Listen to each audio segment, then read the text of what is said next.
All right, we're going to go through how I like to program for hypertrophy. I've seen a lot of people talk about strength. I see a lot of people talk about a lot of things. I rarely see somebody talk about programming for hypertrophy.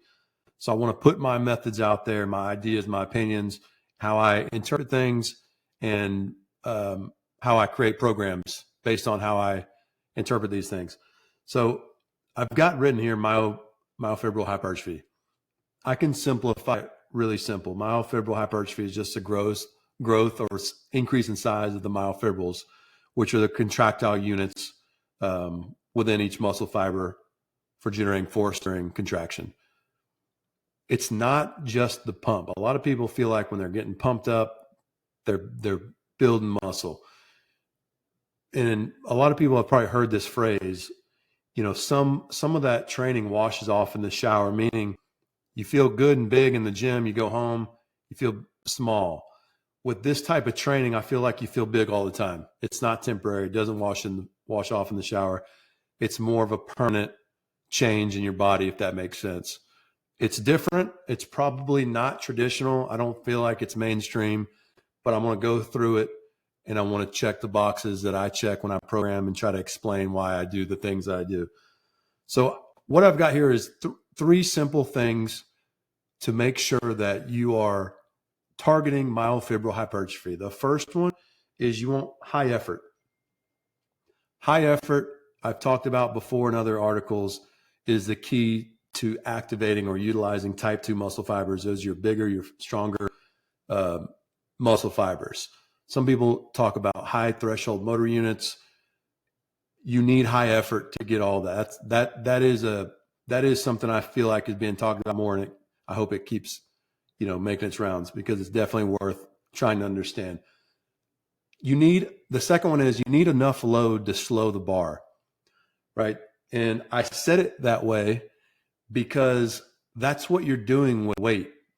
You want to use the weight that creates the right amount of tension. You don't want too much. With too much fatigue, you can't repeat it. And you don't want too little, and there's too much momentum, and there's not enough. People talk about time under tension, and the time under tension is much greater in low rep sets because you've got more tension. You're just spreading out the time over more sets. Instead of 3 or 4 sets, you're doing 10 or 12 sets, but the total tension is much greater. And we're going to go through that. The third check you need to make is you need to accumulate tonnage or workload specific, to getting that adaptation. So I've often said, people will say bench press, deadlift, squats, those aren't great for hypertrophy. If you haven't trained it with enough workload or total tonnage with the right amount of weight on the bar with high effort, I could see why you say that. But if you try opening up your mind a little bit and hear what I'm saying in this presentation, I think you'll walk away thinking that you've never really gave it a good chance. You never gave it a chance for the bench press to build muscle, or the squat, or any other controversial compound movement that isn't quote unquote good for hypertrophy. So when I was coming through college, when I was working for Athletes Performance, which turned into Exos, I really never heard anybody talk about hypertrophy programs. The general concept was 3 to 4 sets, 8 to 12 reps. I don't know what that means. I hear people talk about progressive overload. I guess that's adding reps or adding, just basically do more. The thing is, people will say, let's say you're doing 3 sets of 10 or 12. Everybody always says, well, the last couple reps matter the most. Those are the ones, those are your growth reps. Those are the ones that matter most. So I would, propose to you and ask the question, why do those reps matter the most? Because I don't think it's necessarily that hypertrophy is 8 to 12 reps. The last few matter most. What about the first 5 to 8? Moving on, it's not about the reps, right? If it was about the reps, then we wouldn't have to talk anymore. We just do the reps and they all matter the same, but they don't with a set of 8 to 12 reps. So if some reps are more important for hypertrophy, I would rather identify which ones matter the most and why. everybody's already in agreement that the last few matter the most. I think the debate would be, why do they matter the most? And I've talked about this in other articles. Basically, those last few reps, you are trying your hardest to do another rep, right? Because you're close to failure. When you're close to failure with those last couple reps, the weight is moving at the right speed, right? And those are two of the check marks that I had in the first slide. You're just going about it through fatigue. I would rather remove the fatigue part. If there's a set of 10 and you're telling me 7, 8, 9, the last few reps matter the most, I want to skip the first ones that don't really do anything. The only thing they're doing is accumulating fatigue, so you get to that point. It's like you're doing all this work just to get to the good one. So I'm going to skip all that. I'm going to go straight to the ones that matter by simply adding weight on the bar and doing less reps per set. So I'm able to lift more weight, and I would say all of my reps, or the majority of my reps, are going to be the ones that quote unquote matter the most, because they fit those 3 check marks. High effort, the bar is moving at appropriate speed for tension, and then I'm going to be able to do it enough times to trigger muscle growth, and I want to accumulate high quality reps in tonnage. So it is more about effort, tension, and accumulated work. Those are your 3 things you're looking for. You'll hear me say tonnage and workload. Generally, workload or tonnage is a measure of workload. That's how I'm looking at it. If we commit to high effort with heavier loads, then we simply can just look at increasing your tonnage. Tonnage is going to be specific to the amount of total reps you're going to use per exercise. So we'll get into that, what that means. So therefore, hypertrophy is more about total tonnage. I use a range 18 to 36 reps. That is something that I came up with. That's where I've landed. Basically, you're gonna have a floor and a ceiling. More tonnage equals more mechanical tension. Multiplying more tension builds myofibril strength and hypertrophy. That is the whole premise of this application that I'm going to show you.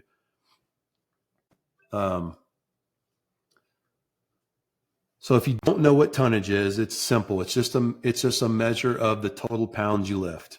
You multiply the weight times the reps times the sets. That equals the total weight lifted.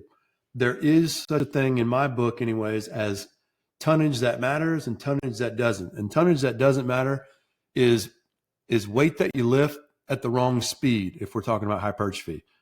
So if you remember the first 3 things I said, effort, high effort, appropriate speed. You want to use enough weight that slows the bar down enough. You also don't want to slow it down too much because you want to accumulate enough volume or workload to facilitate hypertrophy. So an example of tonnage, if you did 3 sets of 10 at 200 pounds, that's 30 reps times 200 equals 600 pounds.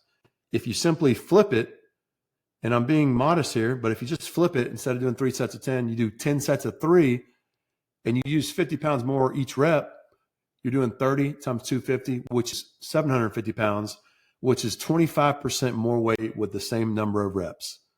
I'd also argue that you're using heavier weight, you're getting more mechanical tension, you're closer to your 1 rep max. It's all beneficial for strength and hypertrophy. Okay, so programming considerations. You want to consider a couple things. The number one thing I think you should always consider, no matter what kind of program you're writing, is recovery. And I want to consider both the rep count and the workload. I want to, real quick on rep count, I see it as, I was a baseball player, and I always saw pitchers, and you might have heard this phrase before, but you don't know how many bullets you're going to get. Meaning, some pitchers are going to get injured. Some pitchers, they don't know if it's next year they hurt their arm, if it's 10 years from now. It's just this idea that every time you throw a baseball, you're exposing yourself to potential risk, right? And we want to manage that. So that's something I use that same mindset in the weight room. So I do want to be mindful of how many reps I'm doing. More reps, more stress; less reps, less stress. Let's just leave it at that. Workload, same thing. Higher amounts of tonnage, more stress. Lower amounts of tonnage, less stress. So you want to manage rep count and help avoid chronic injuries, because when you zoom out and look at, tendonitis or shoulder impingement or some of these other chronic injuries that people experience in the weight room, those are all overuse injuries. And overuse injuries are generally coming from some form of fatigue, whether acute or something that's more chronic. So we want to manage it. Same with workload. We want to avoid small and big injuries, and we also want to avoid long periods of performance dips or central nervous system fatigue, which is something that you can do by having some type of system where some days you lift more weight and some you lift less weight. I've got written down here, campfire management. This is the best analogy I've ever come up with. Think of a campfire.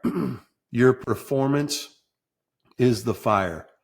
When a fire is barely burning, if you put a big piece of wood on it, which would be the workload or the intensity or whatever you want to look at it, that might smother that fire. The fire is not able to grow. It's too much. So what you want to do is you want to build a campfire that has a large flame with a big base, and then you put the bigger pieces of wood on. That's the mindset I have, and that's the mindset I take whenever I'm trying to create programs and I'm using a system that does that. So exercise variations. Exercise variations are great for many reasons. Not only do you always, you're going to get different amounts of activation, muscle activation. You're going to be able to strengthen different things using different variations.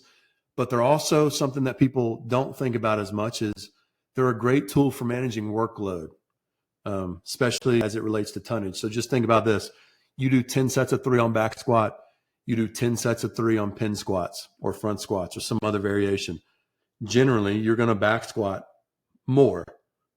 So you're able to strain or, put yourself under a different exercise, but also naturally or organically reduce the amount of total tonnage that you're lifting. So let me just say it one more time so you fully understand what I'm saying. I back squat at least 100 pounds more than I pin squat. So if I'm doing 10 by 3 on back squat, I'm going to do significantly amount more weight on that exercise than I can on pin squats. The variations can serve as a natural governor. So some days where I might there's many options, but if one week I lift really heavy with one rep scheme, I can change the rep scheme to less total reps, or I can change the exercise. So that's just another option to keep in mind when you come through the system.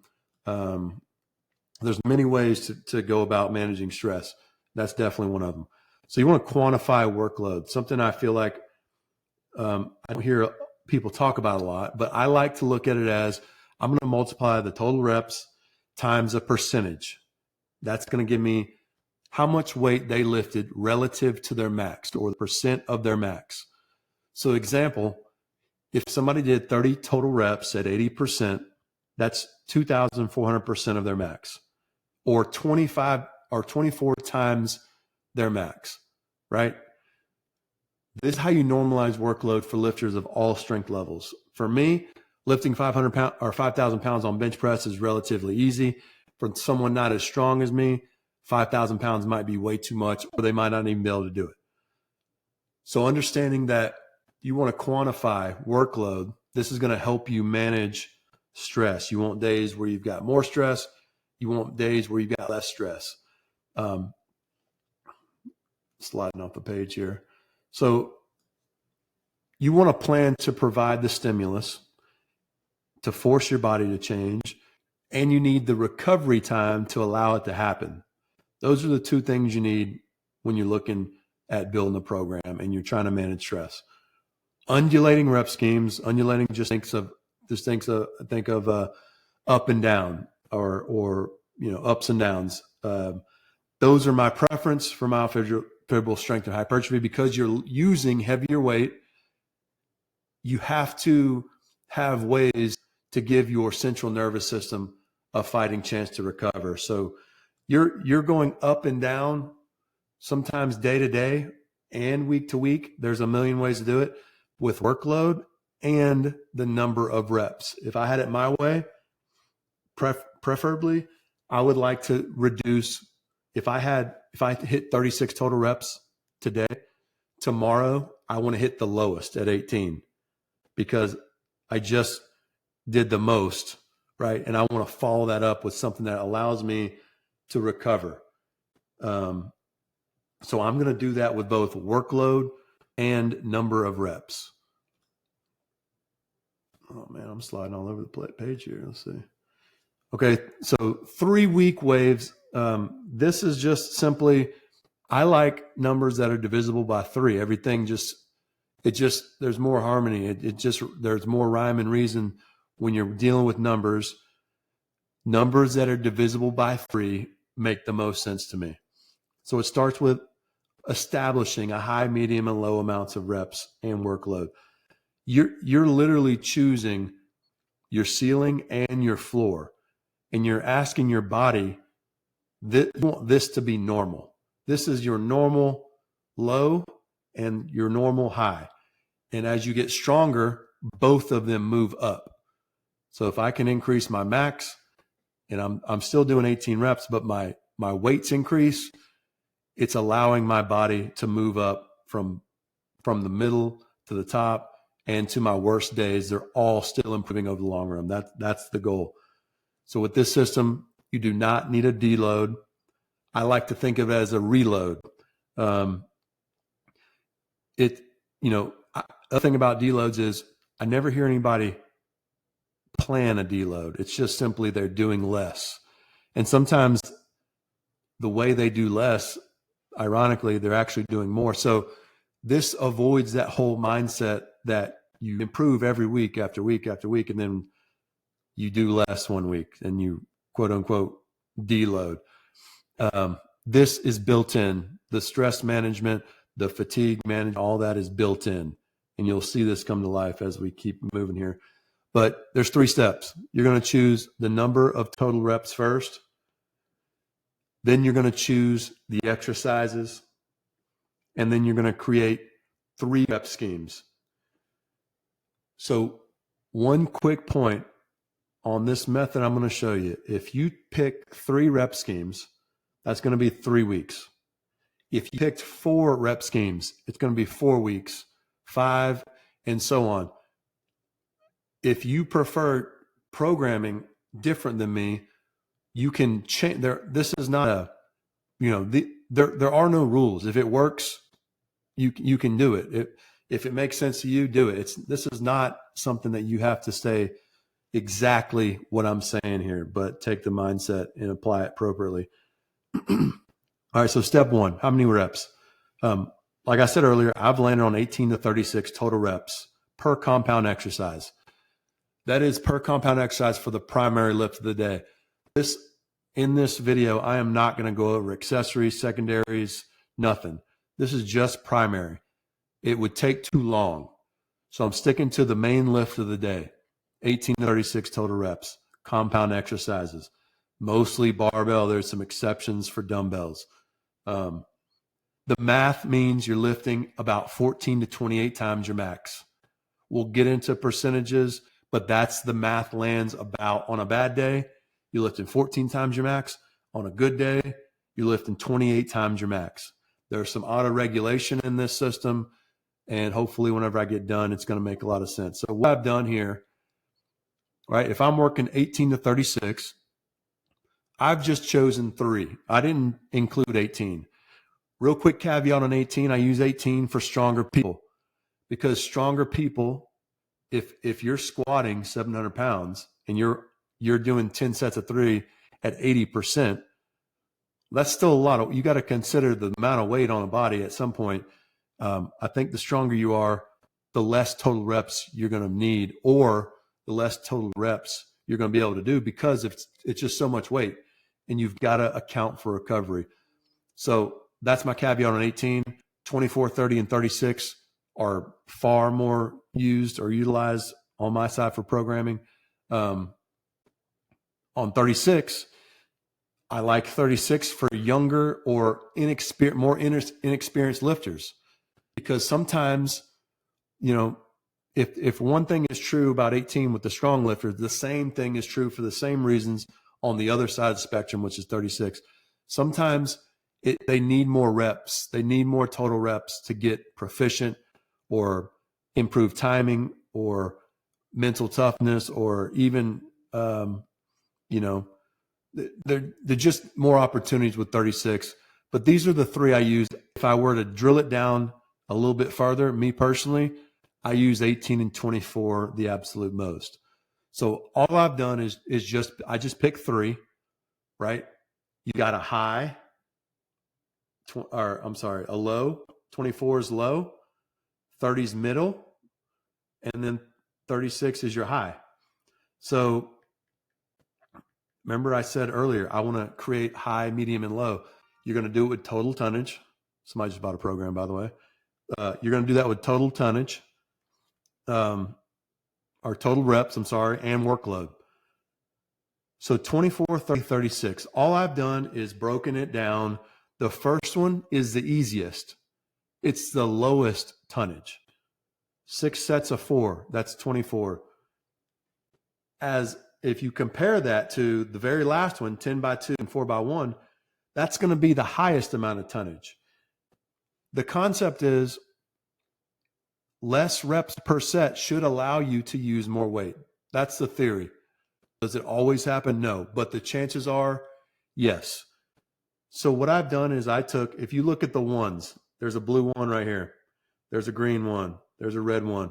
That is simply the same rep scheme, but I just made sure that I gave myself an opportunity to do more weight than the last one. 6 sets of 4, that's your baseline. That's going to be the lowest.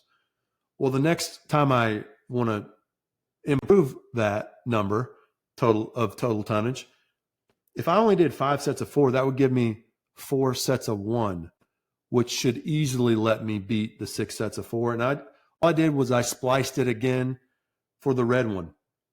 I just did the same thing. So if you go down here, I took another set of 4 out, added 2 sets of 2. It's just adding more lower rep sets. It's just my way of creating, again, a high, or a low, a medium, and a high. That's for workload. Let me just make sure I'm making sense here. I want to program for total reps.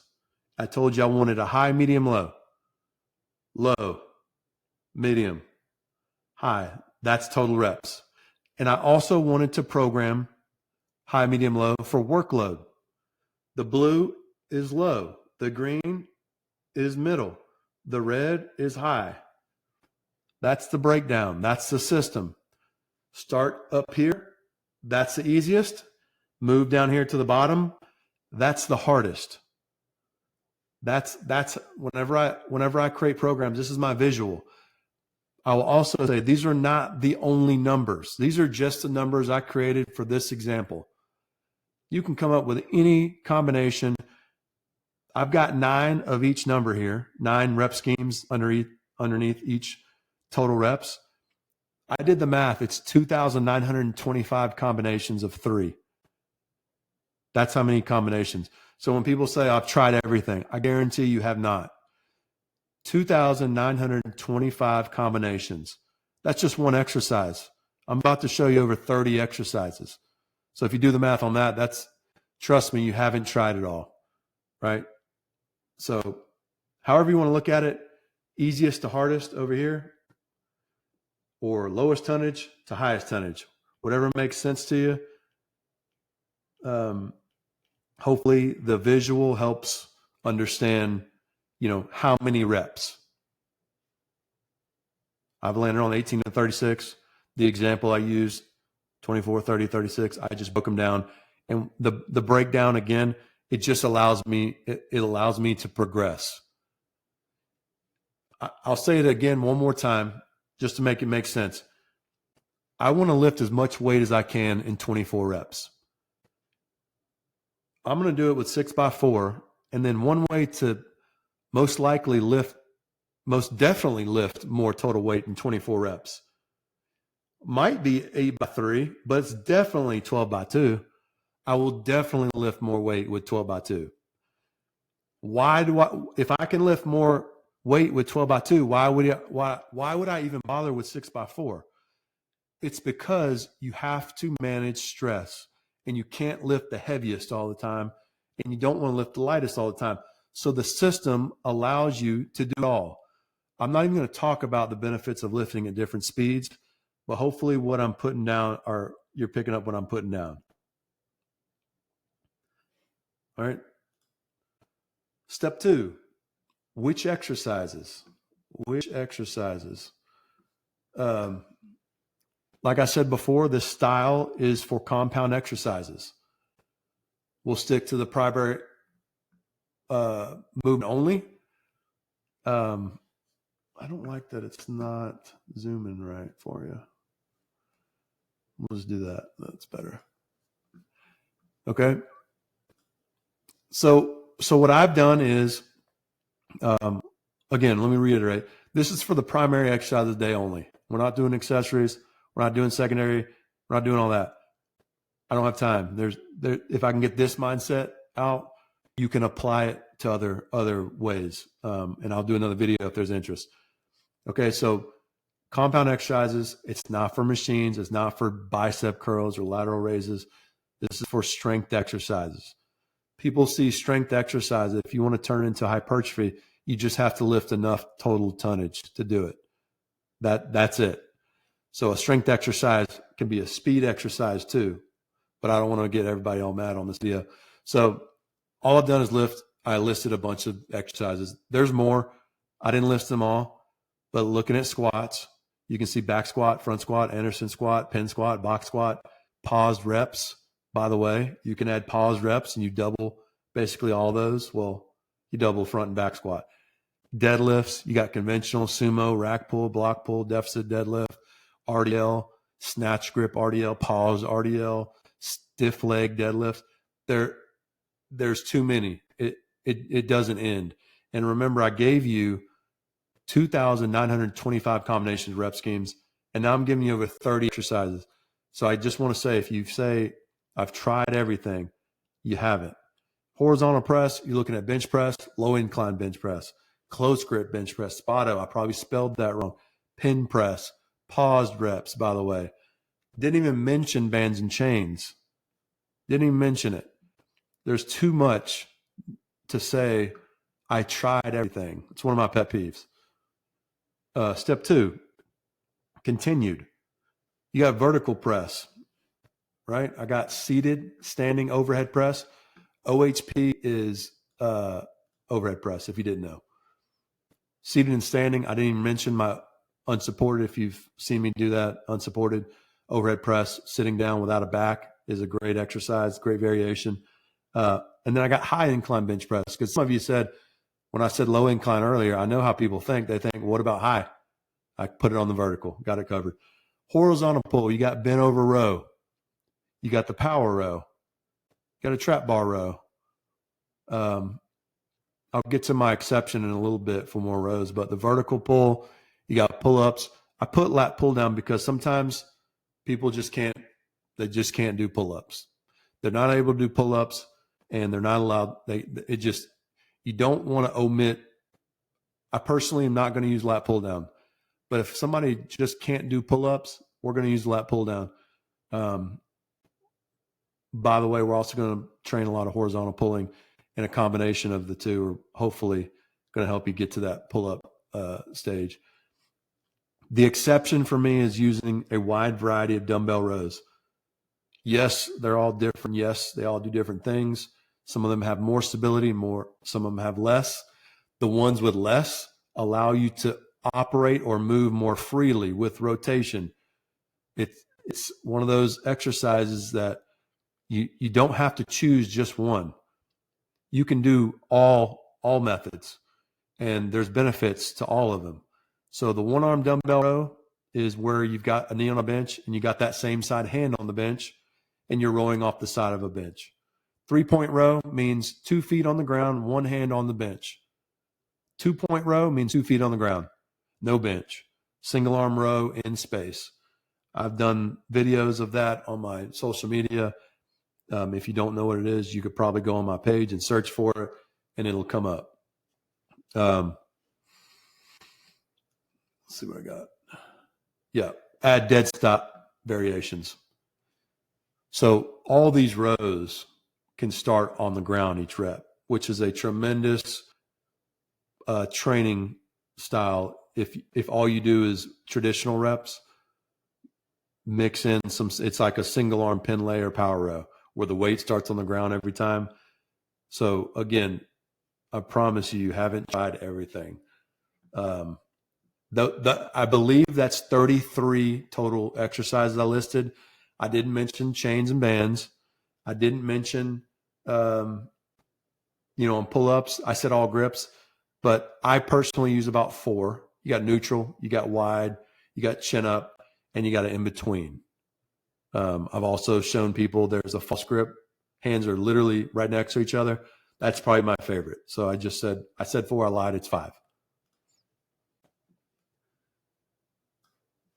All right, so I just gave you so many exercises. How do you choose them?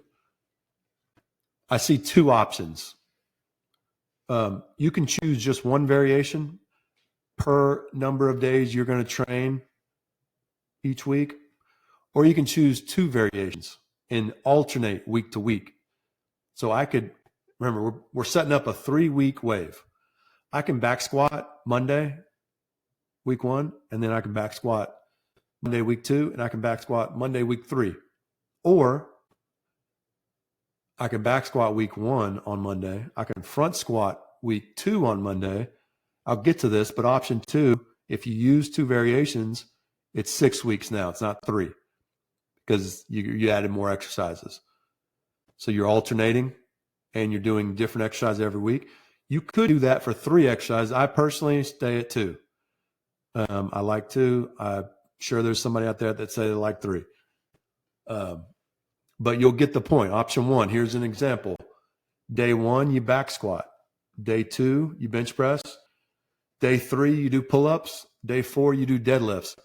You pick your exercises. There's no overhead press. If you're only training 4 days a week, you got to make decisions that fit what you want and the time or availability you've got to do it. So that's just an example.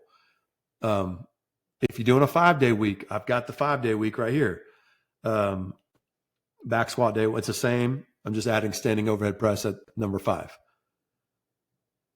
Doesn't matter if you're training 4, 5, 6, or 7 days a week.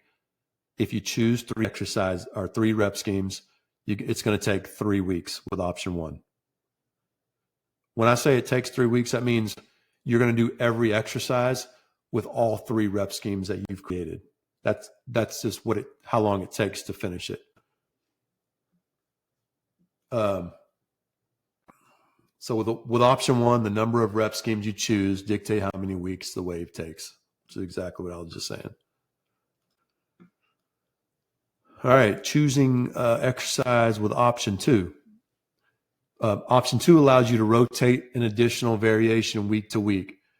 You might back squat week 1, 3, and 5, and you front squat weeks 2, 4, and 6. Very common.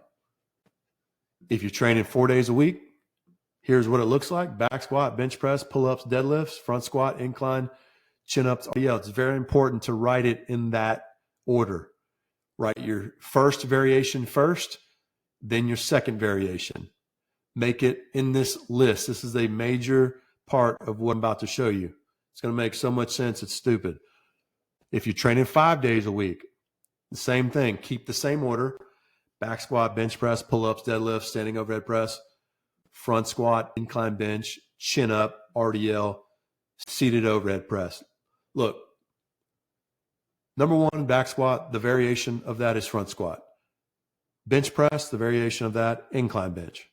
Pull-ups, chin-ups. That's a great change if you didn't know. Deadlift, RDL. Standing overhead press, seated overhead press. Important note. It was so important I created a sticky note. Option 2 takes 2 times as long. Using 3 rep schemes, it'll take 6 weeks. I mentioned that earlier, but I really want to get the point across that this is a numbers game. If you understand the numbers, then you're going to be able to program quicker and you're going to be more confident in the way you're programming, especially with low rep sets and training for tonnage and hypertrophy. So step 3, choose rep scheme. We chose the total amount of weight or total amount of reps. We didn't choose a rep scheme yet. So if you remember, the total reps are 24, 30, 36. Those are total reps. But we've got 9 different rep schemes to choose from. There's a million different ways to do this. It really comes down to 2 questions. The first question is, what is the goal? And then what is your current ability? Some people are new to this. It would be new, right? And if I wanted to create somebody I want to make sure they have success, I'm going to keep it easy. And I'm going to choose those 3. That's just one option. If you've never done sets of 3 for 10 sets of 3, well, let's just start at 6 sets of 4. And then the next week we'll do 6 sets of 5. And the next week we'll do 6 sets of 3. Not even the next week, but the next day. I said that wrong. Whenever I complete this, it's going to make all the sense in the world. You just need to pick 3 of these, any of them. I could say I just want to stick with 24 reps, which is a great option also for somebody who's just starting. I could pick these 3. Chances are the 12x2, there's going to be a significant difference in the 6x4, and the 8x3s in the middle, it's a wash. Doesn't really matter. You're going to have your days where you win and lose, but that sets you up for a high, low, and then 8x3 is going to fall basically in the middle. Another thing you could do, I could start 6x4, and the reason I put those 1s there is because it's basically just a continuation from the first one. The blue is easy. I just splice it. What I mean by splice is I took one of those sets of 4 and I turned it into 4 sets of 1. I know I can lift more total weight in the same amount of reps if I organize it like that. Just like I can do it again, take another set of 4 and create a set of two sets of 2 and 4x1. So on the first one, the blue, I'm doing 6 sets of 4. The green, I'm only doing 5 sets of 4, and I'm adding singles, easy to lift heavy weight. And I'm just doing it again. I'm doing the least amount of sets of 4 on that third one. I'm doing doubles and singles. Ideally, if you did those 3, my prediction would be you would lift the most weight on that one. And you're going to end up doing it on all the exercises that you chose, and you're going to do it in 3 weeks. Sometimes I choose exercises because the other thing you can do is you can max out or PR or have a top set, however you want to say it, every day. So if on 6 sets of 4, my top set's a set of 4 rep max. On this day, I've got a single opportunity. I got on the last one, I've got a set of a double and a single. It just gives you more data or more opportunities to monitor your strength, because it's going to go up, guaranteed. It's going up. That's another part of why this works so well, is because you might do 6x4 for 3 weeks, And then the next 3 weeks you do it again, you're using different weight. You're doing heavier weight. So when it comes to choosing the rep scheme, there's too many options. I could go 8x3. I could go that. I could literally just make it random. I could use 24, 30, and 36. That's going to be a bigger wave, meaning one day is going to be real low, one day is going to be real high. You're going to see a bigger the distance between your data points is going to be bigger. That's all that means.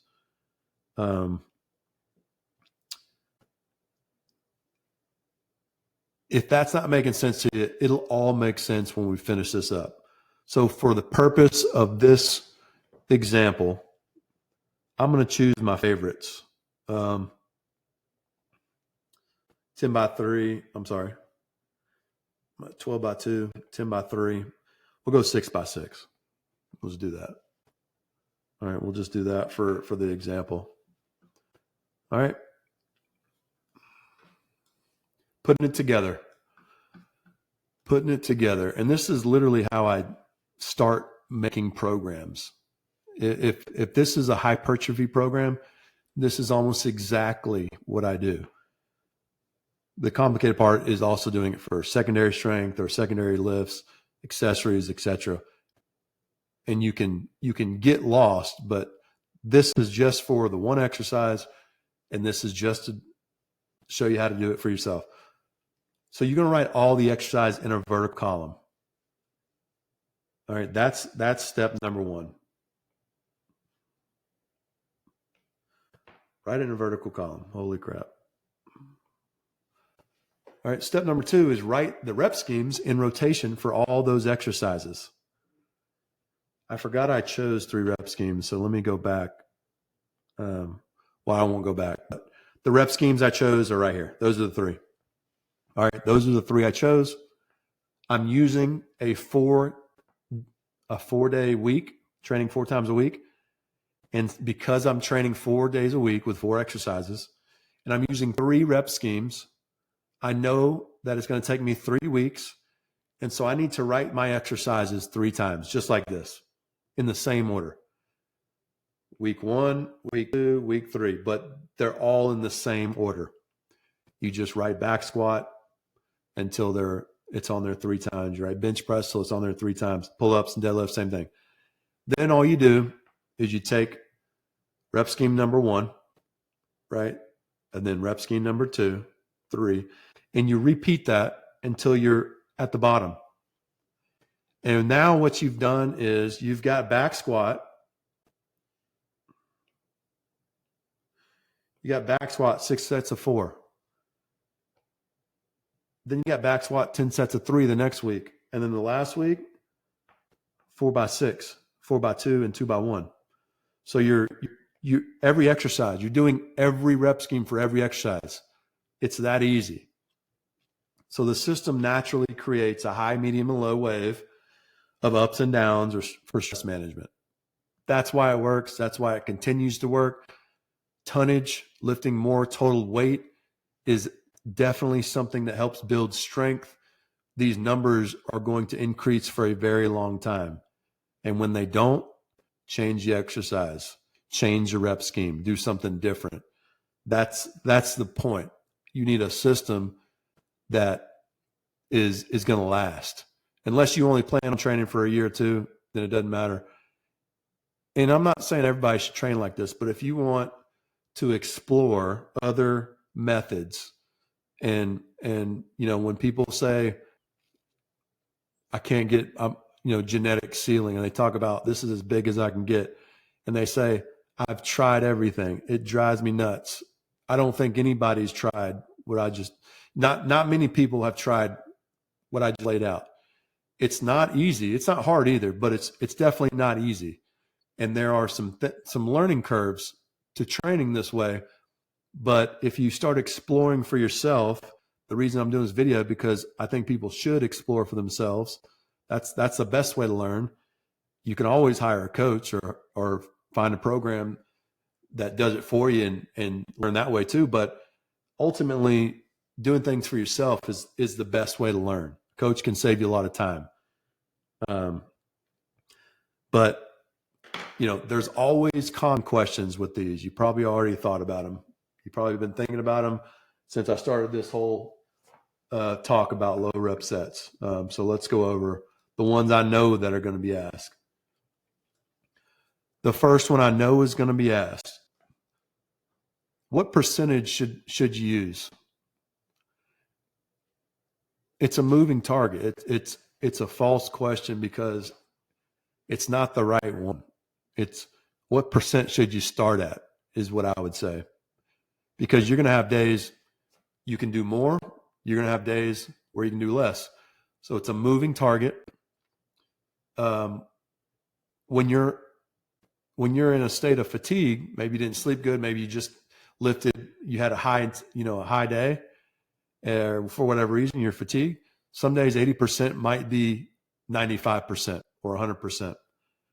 And by the way, those days where 80% is all you got and you gave 80%, that's 100%. That's how this works. That's how training is supposed to work. You're supposed to have these ups and downs. You're supposed to feel bad some days. Feeling bad some days is the literal reason why you feel good some days. You wouldn't have that good feeling if you didn't have the bad. You need both. I always tell people, just calm down. If you had a bad day, zoom out. What were you doing 6 months ago? Okay. And if it's not changed for 6 months, maybe something's wrong. But chances are, what I'm saying is, chances are in the long run, you're still making progress. It's like losing weight. Your weight goes up and down, but over the long run, your start and your finish are, good ways apart. You made progress. So the opposite could be true. Like when you've got days where 80%, 95%, many people don't think about this, but the opposite can be true where on a good day, 80% might be 70%. 80% might be feeling real easy. That's a day where you should definitely think PR. You should definitely think you're going to hit a PR. So in both cases, you need to adjust or auto-regulate. People talk about auto-regulation. If I had a plan to go to the beach tomorrow, I get up and it's storming and tornadoes. If I still go to the beach, I'm an idiot. You got to make changes to your plans. So here's my recommendation. It's not even exact. It's just a guess. For sets of 6, start at 65%. Sets of 4, 70. Sets of 3, 75. Sets of 2, 80. Sets of 1, 85%. What that does is it allows you to at least assess how you're feeling that day. It allows you to feel you're going to be successful. You never want to go too heavy too soon. That's a huge mistake. You want to avoid fatigue. You're savoring fatigue. You're not avoiding it. I'm sorry, I didn't mean to say that, because you're not avoiding fatigue completely. You're just managing it. You want the fatigue just at the right time. You want to accumulate all this work first. So you start at the above recommendations, and then you follow 2 rules. I've talked about these rules. You might have seen me talk about it if you follow me. All reps in a row. All reps in a row ensure, in my head, so I program for people remotely a lot. And I learned that I can get people, because you're not grinding out these reps. 10 sets of 3 doesn't mean you're using a max weight for 10 sets. That's ridiculous. Reps in a row ensure that you're not grinding those reps. You're not stopping at the top and you're going again and you're just grinding yourself into the ground. Reps in a row make sure that you're not overreaching. And by the way, reps in a row or consecutive reps, however you want to say it, is also great for motor unit recruitment or increasing muscle fiber activation. So it's also going to help you get, in my opinion, bigger. The second rule, no sticking points. Think about a bench press where you push and you've got a spotter and the bar almost stops in the middle and the spotter helps a little bit to keep it moving. You don't want any of that. You want to avoid that, especially early. It's okay. The exception is there are no rules on your top sets or your last set, because you don't need to repeat anything. You're just trying to avoid fatigue, or I'm sorry, I keep saying that. You're trying to savor or, you want the fatigue at the right time. And the right time for fatigue is the last set or two, because that's what's going to happen with a rep that's sticky or slow or grinding. It's going to come with a lot of fatigue. Sometimes it hinders your ability to repeat it for the next set. So after you start there, you simply add weight. You add as much weight that you're able to follow those two rules. That's how you stay in the green zone or the safe zone, and you don't get buried. The other thing you see right here, you're like, what in the world is this bass fishing right here? Think about this. There are bass fishing tournaments with a 5 fish limit. Okay. Let's say you've caught 5 fish. You're at your limit, but there's 2.5 hours left in the tournament. You don't stop fishing. You try to catch a big fish. And if you do, you take one of the smaller fish out and you replace it with a bigger one. Same thing when you're doing low rep sets. If you're doing 10 sets of 3, and maybe you started at 75% where I said, but you were able to add weight and you actually did, sets easy with 85%, 90%. At the end, you can decide, I'm gonna throw back those 75% sets. So I might be at 10 sets, but I remember those first couple were too easy. So I'm going to do 2 more. And I'm just going to count my biggest fish. That's it. That's the analogy. So hopefully that answers that question. I know that's an important question. There is some individual, not everybody performs the same. And I think it's good to learn what's best for you, and what's best for you might not be best for everybody. So explore that. The next question, how much rest between sets? It's as needed. The whole concept with high effort and tonnage in this training style is high quality reps. So rest and recovery between sets is priority. You want high quality. You don't want to start a set with fatigue from the previous set. So it's going to depend. Some people are going to recover faster. If you're new to this, you might need more. An earlier set, maybe the first 1 to 4 sets, if you're doing 10 sets, you only need 60 seconds. But then as you build up or you're progressing through your sets, you might feel you need a little bit longer, sometimes 2 to 3 minutes. The average, if you're doing 10 sets, about 2 minutes. Not every set you need 2 minutes, but I bet about average you need 2 minutes. If you need 5 and 7 minutes, you're lifting too heavy. It's not uncommon, especially for power lifters. They're used to grinding themselves into the ground, I feel like, and I'm constantly talking them out of, if you're training with tonnage, the timing, accumulate these high quality reps first and then hit the grinding set. If you're an RPE person, you're going to hit RPE 9 or 10 one time per exercise. That's at the end. All right. So next question I know is going to be asked, isn't this going to take a long time? The total time of your training session is the same. It's not changing. You're just deciding how to spend that time, whether it's doing low rep sets or not. But the idea also, hopefully, this training style would replace jump volume. Sets 8 to 10. You're spending your time more efficiently on higher quality training styles, in my opinion. So the only change is where you're dedicating more or less time, exercise-wise. My programs, generally, I like to aim for the 60 to 75 minutes, and that's training on 5 to 7 total exercises. So it's all about how you choose to spend your time. Last question. I just put it because I know it comes up, even though I already said it. When do you need deload? You don't. This style of program has it built in, and that's one of the benefits of the program, is that the system is automatic once you build it. and it allows you to train. You're going to give everything you got, but the numbers are going to dictate and make sure that you're not always doing more. If you do the most one day, the next day you're doing the least, but you're trying, your effort's still there. The numbers just keep you from burying yourself. So hopefully something positive came out of that. I like questions. If somebody has questions, you can email me at Jake Hicks. That's J-A. Actually, I'll just write it here for you.